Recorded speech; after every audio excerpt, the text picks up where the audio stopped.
All right, welcome back, everybody, to the Thinking Talmudist podcast. We are starting with a new Talmud this week. It's the Talmud in Tractate Shabbat 30b. We've done this a bunch of years ago, and I think it's time to review this because this is amazing. The Gemara talks about the greatness of Rabbi Akiva, of Hillel. The Gemara talks about the greatness of Hillel, and this is 30b on the bottom. And Tana Rabbanon, the rabbis taught in the Brisa, La'olam yehe adam anvesan ki Hillel. One should always strive to be humble and gentle in his ways, like Hillel. Ve'al yehe kaptan keshamai, and let one not be stern and unyielding like Shammai. So Hillel had a softness to him. He had a gentle humility, and Shammai was a tougher personality. And the Talmud here says, be more like Hillel and less like Shammai. Maaseh b'shnei bnei Adam. It once happened that there were two people, and now we're on the 31a. Shehimru zeh zeh. They made a wager, a bet between one another. Amru, they said, Kol mi sheyelech v'yaknet es Hillel, yitol arba me'osus. Whoever goes and provokes Hillel to lose his temper, let him take 400 zuz as his prize. Amar echad mehem. Thereupon, one of them said, Ani aknitehu. I am going to provoke him. Okay, the Brisa recounts the events that followed. Osa hayom erev Shabbos hayom. That day, as it happened, was Friday, the eve of Shabbos. The Hillel chafaf es rosho, and Hillel was busy washing his head, his hair, in preparation for Shabbos. He was showering. Holach ve'over al Pesach beiso Omar. As he was doing so, this person who was trying to provoke Hillel went and passed by the doorway of his house, calling, Mi kan Hillel, Mi kan Hillel. Is there Hillel here? Is there any Hillel here? Nisatef yatzel across a Hillel put on his cloak and went out to greet this person. Omar lo, he said to him, Bni, ma tamavakesh, my son, what is it that you seek? Amar lo, the person replied to him, She'elu yesh li lishol. I have an important question to ask you. Amar lo, sha'al b'ni sha'al. My son, ask, Hillel replied. Ask. Mipnei ma roshen shel bavliim sgalgolois. The person then posed his query.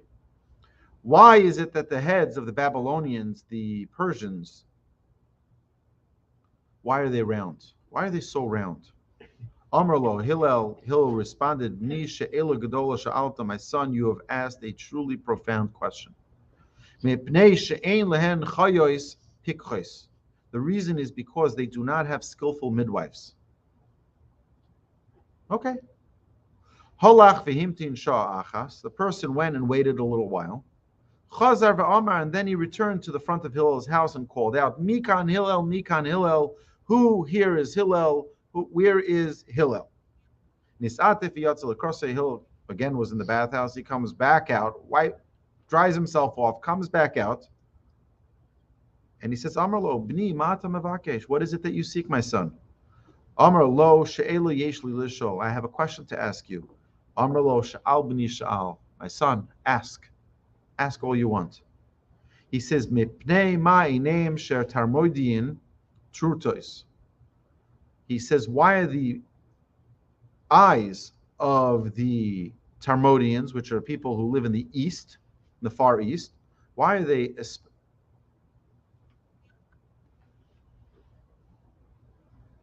slanted? See, he says they're from the Syrian desert. Their eyes are round, very round. They have very round eyes. Amar lo, my son, you've asked a very good question, a very profound and important question. Because they live in sandy terrain. Okay, now we're going to stop here for a second. I want to read to you what the commentary says about this, okay? He pretended not to know who Hillel was. That's number one. Like to humiliate him. Like, who's Hillel? Anybody know who Hillel is? I heard there's someone Hillel around here. It's like, and called out to him as one would call out an ordinary peasant. This is particularly disparaging. since at the time Hillel was the Nasi, he was the leader of the Jewish people. He was the foremost leader of the Jewish people. Additionally, the person approached Hillel on Friday afternoon, a time when Hillel was not likely to have time for a lengthy discussion. In these ways, he hoped to provoke Hillel to display irritation. So he's going to pick him at the worst time possible. I want to tell you, I'm not a Hillel. I'm really not a Hillel. But I had this last week. I really had this last week. So we're about to do the event for Rabbi Brody. It's like 20 minutes before the event. And a guy comes into the Torch Center. It comes into my office. I'm just setting up the computers, making sure everything is ready for his presentation. A guy walks in to the center and sits down in my office. A guy I've never met before. And I said to him, we're about to start an event here in 20 minutes. And he sees people coming in, people are showing up. It's like, hey, Rabbi Wolbe, how are you? Everyone's peeking their head into this. And this guy's just sitting there. And I said, kind of have a lot of people coming here. Like in 20 minutes, our event starts. Is it okay that we'll just talk right after the event? And he's like, no, it'll just take a few minutes. It'll just take a few minutes. And I was like, this is like clearly a sign from Hashem that I need to be tested in this area, because I was like, without having gone to the Musar Master class, I probably would have said, it's just not a good time. I'm sorry, but just find another place, another time for this, because this is just go. I didn't say that. I was about to. I wanted to. That's what he should have understood. But Hashem wanted me to just be patient. So I turned away from my computer, and I looked him squarely at his face, and I said, you have my undivided attention. And I think that's what Hashem wanted me to do. It's like, everything's going to fall into place anyway. But it was very testy. It was not an easy thing. So I'm not a Hillel, but I totally understand the challenge Hillel was facing, because it's like you're right before Shabbos. It's like this is like the worst time possible. And now you decided to come talk to me. I'm here all day. You can come to me any day of the week. Now you have to come 10 minutes before an event now. And I told him there's an event coming, and it's like just didn't occur to him that there was any relevance to what I was saying. It was like, either way. Didn't care. Yep. Our translation is based on the version given by Rashi, that Rashi first suggests that its galgolas indicates an oblong shape to the head. Okay, so it was oblong. If you look at the Persians, they have a head that look like a little bit like an egg-shaped head. Although the person's question was actually trivial, Hillel nevertheless treated it with deference.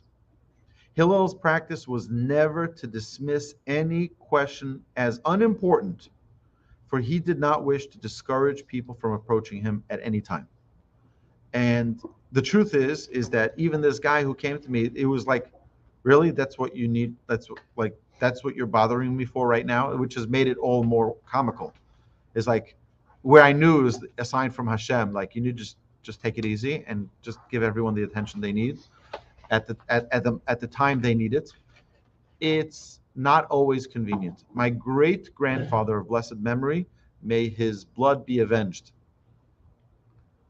has an entire, in the introduction to the book that they wrote from all of his notes, it says that he worked on a specific trait of countenance, of greeting every person with a smile at all times. For 2 years, he worked on this trait. Imagine, it's Erev Shabbos, it's right before Shabbos, it's like all crunch time, everything is like, and your neighbor comes and says, I need to talk to you about a matter, and they're talking very slowly, and you're like, hurry up, let's go. It's uncomfortable, and it's like, just spit it out, just say what's going on. It's like, so and this, I have to give you some background, some research, like some history. So I'm like, oh my goodness, wow, just get to the point, right? No, not to rush them, to greet every person with a smile. with everyone with a presence of mind, to be there with them, for them. That's really greatness. Greeted every person with a smile.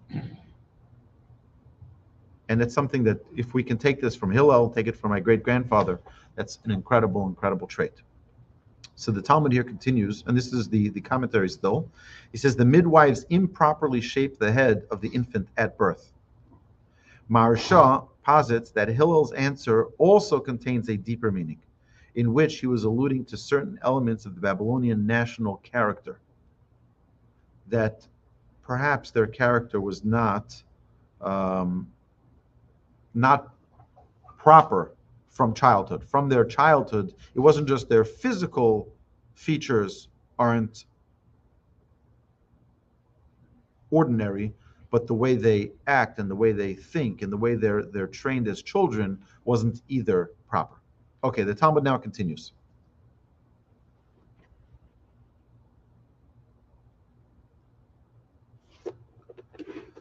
So this person now asks two questions. He leaves now after the second question, which was about the eyes. Now, why were the eyes like that? So our sages tell us because their eyes were in a specific way that even though there's a lot of sand, the sand wouldn't get into their eyes. Hashem made their eyes special. So the individual leaves, he goes away, and he comes back a little while later. And he returns to Hillel and he calls out, Mikan Hillel. Who is Hillel? Mikan Hillel. Who is Hillel? Nisatef Yatzel across the Hillel again leaves the bathhouse. He dries himself off, gets dressed again, and greets the individual. Amarlo, B'ni ma ata mevakesh, my son, how can I help you? What do you seek? Amarlo, this person tells Hillel, She'eli yeshli l'shol, I have another question to ask you. Amarlo, Sha'al b'ni Sha'al, my son, ask all you want. Mipnei ma ragleim shel Afrikim rechavos. He asks, why are the feet of Africans so wide? Amar lo, he says to him, B'ni she'ila gedola shalta, my son, you've asked profound questions. Mipnei shedorin bein bitzei hamayim. He says, because they live in swamplands, so that they not sink into the quicksand, into the terrain that they live in. Hashem gave them a gift of bigger feet, so that they can, wider feet, so that they can stand on it. God gave them wider feet so their feet would not sink into the marshy earth. Alternatively, because of the terrain, the people tended to walk about without shoes, which in turn caused their feet to widen somewhat. And then there are many commentaries that talk about this. This is just an allegory. This is just a mushal for something. This is a tale of their essence and their character. Okay, having failed to exasperate Hillel, having failed to exasperate Hillel with his earlier questions, the person made one last attempt to do so. Amar lo, he says now to Hillel, She'elos harbe yesh li l'shol, I have many, many questions to ask you. Umisyorani shematichos, but I'm fearful that you might get angry with me. Nis'ate v'yashav lefanov amar lo, Hillel wrapped himself in his cloak, sat down in front of him and said to him, Kol she'elos sheyesh l'cha lishol she'al. Every question that you have to ask, feel free to ask. Which in a sense was like, no, I'm not running anywhere. I'm not running back into the bathhouse. Wraps himself up. He's just like, okay, any question you have, please ask. I'll give you all the time in the world. No rush. Amar lo, he said to him, Atahu Hillel shekar noscha nasi Yisrael?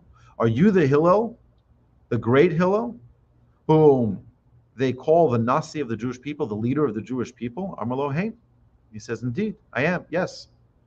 Amar lo, the person said to him, Im atahu, if you are indeed that leader, this is indeed you, lo yirbu kamoscha b'Yisrael, let there not be many like you among the Jewish people. Amar lo, Hillel says, Mini mipnei ma? Why would you say such a thing? Amar lo, he says, because mipnei she'ibadati al yodcha arba me'eh zuz. Because of you, I lost 400 zuz. and he revealed to Hillel the wager that he had made. Amar lo havi zoy beruchacha. Hillel says, be very careful, be very vigilant, and guard yourself, so that he maintains equanimity in all situations. Okay, that's what the Mishnah says. You should be very careful with your disposition, don't get angry, don't be easy to kedai hu sheta'abed al yodai arba me'ozuz v'arba me'ozuz v'hillel lo yakbid. It is worth your losing on his account, on Hillel's account, 400 zuz, and yet another 400 zuz, 800 zuz. It's a fortune of money. V'hillel lo yakbid, and for Hillel not to get angry at you. It's worth it. So we're going to continue this Gemara further. But I want to just elaborate on this for a minute. That Hillel is saying it's worth it for you to lose another 400 zuz, meaning 800 zuz, just so that I not get angry. What is so bad with Hillel getting angry? What is so bad with someone getting angry?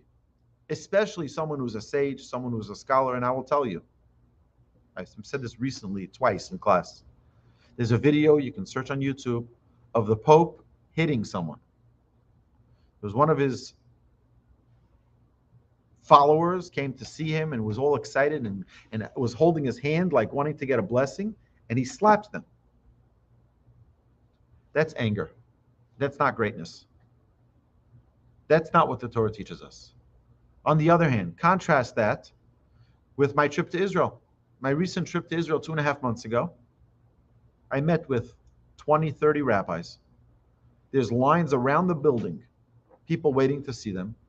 And they greeted every single person with the most patience, with the most kindness, with the most compassion, with the most love you can possibly imagine. One after another after another. You'd think one of them would slip up, right? One of them. No, that's not what Torah does. Torah refines a person. Torah refines a person. And that's what Torah does. Torah makes it possible for someone to be disparaged. Oh, who's Hillel? Who are you? Like, imagine you went over to your senator and you say, sir, and he's like, excuse me, I'm senator. You know? Your congressman. Like you say, hey, Joe, what's up? I'm not your friend. I'm your congressman. I'm your representative, state representative. You know, you've had people, I'm sure you've seen people, excuse me, I'm a doctor. I earned my title. Relax. Hillel had no ears about him. Who's this guy? Wagering on Hillel's anger. It's like, oh, Hillel, anybody know Hillel? And this, you're talking about the leader of the Jewish people. Now, that doesn't mean that when he asked him, are you the leader of the Jewish people? He's like, yes, I'm not that. He says, yeah, I am. It means you have to know your place. That's not arrogance. Arrogance, I mean, being a leader, a true Torah leader, does not mean that you don't know your position. Moshe Rabbeinu, the humblest of all men.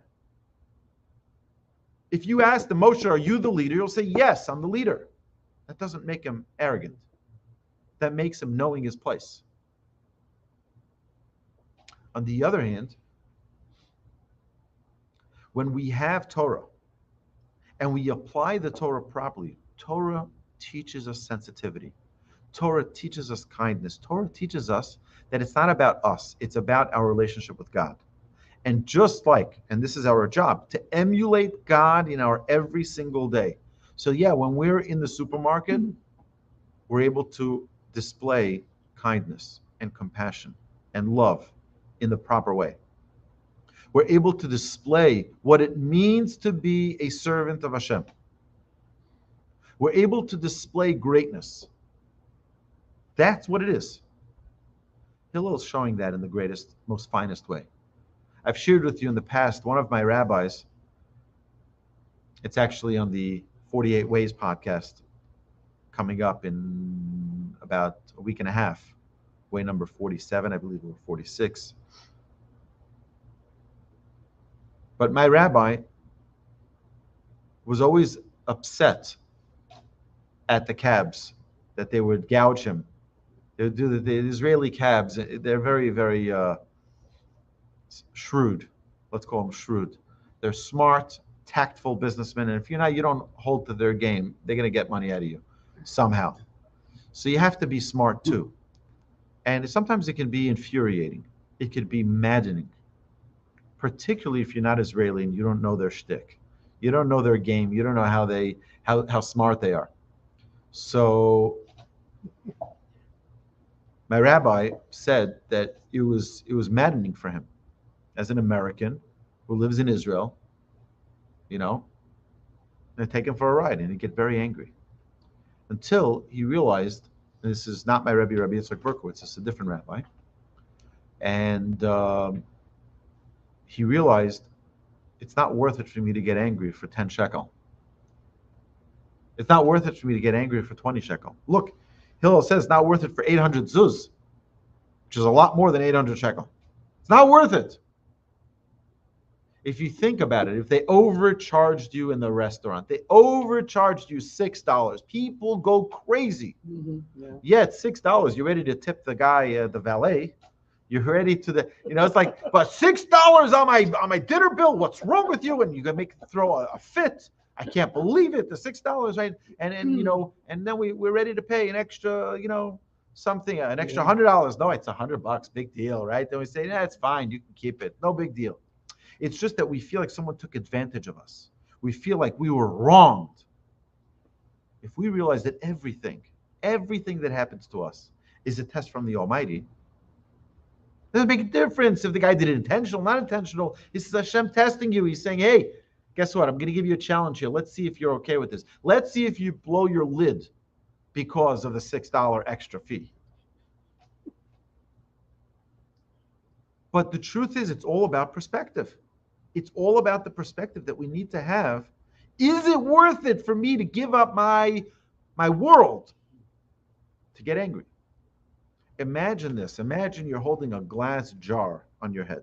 Now, the glass jar is not really a glass jar. It really is your entire spiritual worth, your whole spiritual existence, your relationship with God. It's all in this glass bowl right on your head, and you're balancing it. When you get angry, what you're doing is not only you're not balancing it, you're smashing it on the floor. You lose your patience. Savlanut comes from the word sabal, someone who carries. You're carrying your spiritual world on your head. The minute you lose your patience and you get angry, you're smashing it to smithereens. It comes crashing down to the floor. Hillel says it's not worth it for 800 zuz for me to get angry. It's just not worth it. Not worth it. Because that would be losing everything. That would mean losing everything that I've worked so hard my entire life to attain. Greatness doesn't come with a pill. We're all looking today. You mentioned last week Ozempic, right? You said Ozempic was created by Israeli doctors for people with diabetes. And it takes away their appetite, and it makes it that they lose weight because they have no appetite. So they lose weight, and then it fixes their diabetes for many people. And now you have diabetes, and you're trying to get Ozempic, and you can't get it because everyone's using it for a diet. Because why? We're in a world where everybody's looking for a quick fix. Everybody's looking for like the quick cheat, the quick program. Guess what? I can eat my chocolate chip cookies and lose weight, right? Because I'm taking my Ozempic. And that's not the way it works if someone wants to attain something spiritually. If someone wants to grow in their relationship with God, there's no shortcuts to God. It's the equivalent to that would be, a rabbi once said, he says, the Kabbalah Center in California, you have all of these people, you not even allowed to say their names. It says that a woman who sells her body, right, you're not even allowed to say their names. Your mouth is so holy, you shouldn't be even uttering their names. So we know the types of people who go to these places. It's the quick fix type program. It makes you suddenly feel so connected spiritually. It's a quick fix. But there is no quick fix in Judaism. So imagine the following story, okay? So you have a king, he's on the 100th floor. And he says, anybody who wants can come see me. But in order to come see me, you have to go from ground zero all the way up the staircase and go through each challenge and each tribulation till you're able to see me face to face. Each challenge is a struggle. Every floor you go, there's a new challenge. Once you finish the challenge, you go up floor 2, and it can take you years and years, or maybe even 100 years to get all the way to the top. So I have a great idea. I have a friend who has a helicopter. Okay? I have a friend who has a helicopter. He'll just fly us up to the 100th floor, and then we got it. That's what the Kabbalah Center is. You can't cheat your way to holiness. It's a fake. It's a fake because it's not real. It has to have the meat and bones of what it means to go through struggles, to go and overcome and understand what it means to have a relationship with God. Not, I'm going to share with you some Kabbalistic secrets, and now that's it. You have the red string and you're good to go. No, that's a shortcut. That's not the way it works. To become great like Hillel, to become someone who is holy, who is dignified, who is patient, who understands the burden of his generation, there's no quick fix for that. You don't become someone who's patient overnight. By the way, you don't either become a good husband or a good wife overnight. It's a lot of work.